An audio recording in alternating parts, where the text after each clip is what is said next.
জাতীয় যুব দিবস 2026-এর এই পবিত্র ও অনুপ্রেরণাময় অনুষ্ঠান আজ তার সমাপ্তির পথে। এই মুহূর্তে দাঁড়িয়ে কৃতজ্ঞতার সঙ্গে বলতে চাই, আজকের এই সভা কেবল একটি অনুষ্ঠান ছিল না, এটি ছিল চিন্তার জাগরণ। এটি ছিল আত্মবিশ্বাসের পুনর্জন্ম এবং আদর্শের পুনঃপ্রতিষ্ঠা। সর্বপ্রথম ধন্যবাদ জানাই আমাদের অদ্বৈত আশ্রমের অধ্যক্ষ পূজনীয় স্বামী সচ্চিদানন্দজি মহারাজকে। তার স্নেহ ও আশীর্বাদ ছাড়া এই অনুষ্ঠান কখনোই এমন সুন্দরভাবে সম্পন্ন হতো না। ধন্যবাদ জানাই আমাদের ম্যানেজার মহারাজ পূজনীয় স্বামী বেদব্রতানন্দজিকে আজ এই অনুষ্ঠানের সুষ্ঠু পরিকল্পনা ও বাস্তবায়নের জন্য। উপস্থিত শ্রদ্ধেয় সন্ন্যাসীবৃন্দকে জানাই আন্তরিক কৃতজ্ঞতা, যাদের আশীর্বাদ, তত্ত্বাবধান ও অনুপ্রেরণায় এই অনুষ্ঠান এমন গভীরতা ও মর্যাদা লাভ করেছে। এই অনুষ্ঠানের সামগ্রিক পরিচালনায় টেকনিক্যাল সাপোর্টের জন্য বিশেষ ধন্যবাদ জ্ঞাপন করি ব্রহ্মচারী অভিজিৎ মহারাজ ও ব্রহ্মচারী গৈরিক মহারাজকে। আমাদের বিবেকানন্দ স্টাডি সার্কেলের প্রত্যেকটি অনুষ্ঠানে মহারাজদের অনবরত সাহায্যের জন্য আমরা ওনাদের কাছে বিশেষভাবে কৃতজ্ঞ।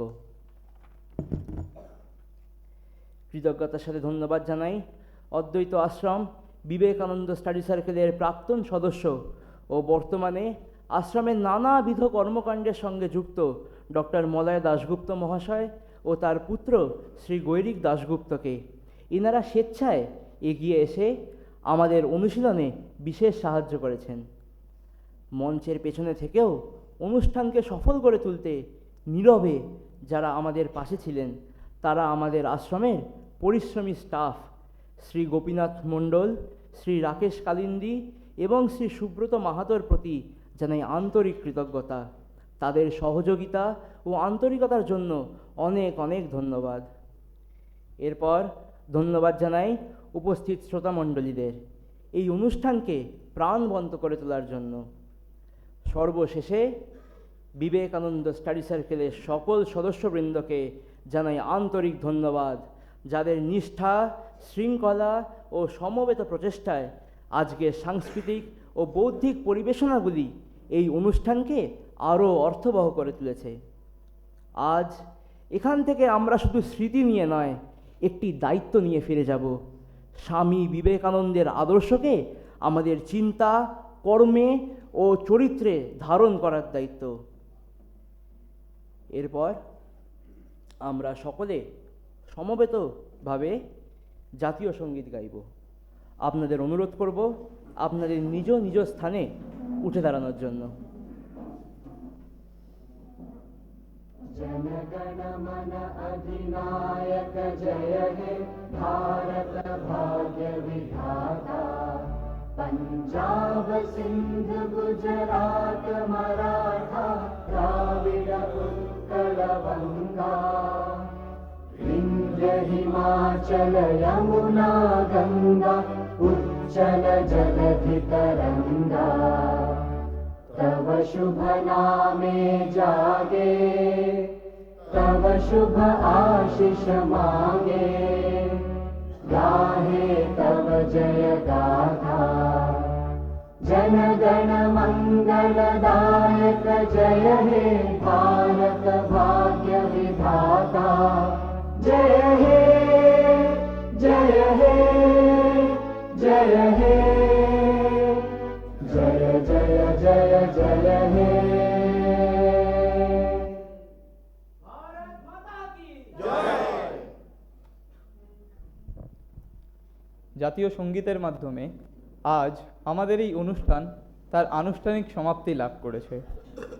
এই পুরো সময় জুড়ে যে ভাবনা, শৃঙ্খলা ও সৌহার্দ্যের পরিবেশ আমরা অনুভব করেছি, তা আমাদের সকলের মনের মধ্যেই একটি সুন্দর ও স্থায়ী অনুভূতির সৃষ্টি করেছে। স্বামীজি আমাদের সকলকে যে পথ দেখিয়ে গেছেন, চরিত্র, সাহস, আত্মবিশ্বাস ও মানব সেবার যে আদর্শ তিনি আমাদের রেখে গেছেন, আমরা সকলেই যেন নিজেদের জীবনে তা পাথেয় করে চলতে পারি এবং এই কামনাই রাখি উপস্থিত আপনাদের সকলের কাছে। স্বামী বিবেকানন্দের জন্মবার্ষিকী ও ন্যাশনাল ইউথ ডে উপলক্ষে আজ আমাদের এই অনুষ্ঠান ছিল তার ভাবনার সঙ্গে সংস্কৃতির আর আদর্শের সঙ্গে কর্মের একটি আন্তরিক মিলন। আপনি সকলেই জানেন যে আমাদের এই আশ্রম সভাগৃহে দীর্ঘকাল ধরেই এমন নানান ধরনের সাংস্কৃতিক অনুষ্ঠান উপস্থিত হয়ে থাকে এবং ভবিষ্যতেও নানা ধরনের বহুমুখী সাংস্কৃতিক অনুষ্ঠান অনুষ্ঠিত হবে, এবং তার জন্যই আপনাদের সকলকে জানাই পরিবার পরিজন সহ উপস্থিত থাকার জন্য সাদর আমন্ত্রণ। এখন আপনাদের সকলকেই বিনীতভাবে অনুরোধ করা হচ্ছে উপস্থিত মহারাজগণের চলাচলের সুবিধার্থে যে নির্ধারিত পথ খালি রয়েছে তা ফাঁকা রেখে আপনারা দয়া করে নিজ নিজ স্থানে উঠে দাঁড়াবেন এবং পর্যায়ক্রমে নিজ প্যাকেট বাইরে নির্ধারিত স্থান থেকে গ্রহণ করবেন। আপনাদের সহযোগিতা এবং শৃঙ্খলাই আমাদের এই অনুষ্ঠান সম্পন্ন করতে সহযোগিতা করবে, এই কামনাই রাখি আপনাদের সকলের কাছে। এবং পরিশেষে আবারও আমরা পুনরায় আমাদের আন্তরিক প্রণাম জানাই ঠাকুর, মা ও স্বামীজির দিব্যত্বই শ্রীচরণ পদ্মে। এই বলে এখানেই আজ আমরা আমাদের এই অনুষ্ঠানের সমাপ্তি ঘোষণা করছি। ওম শান্তি শান্তি শান্তি। হরে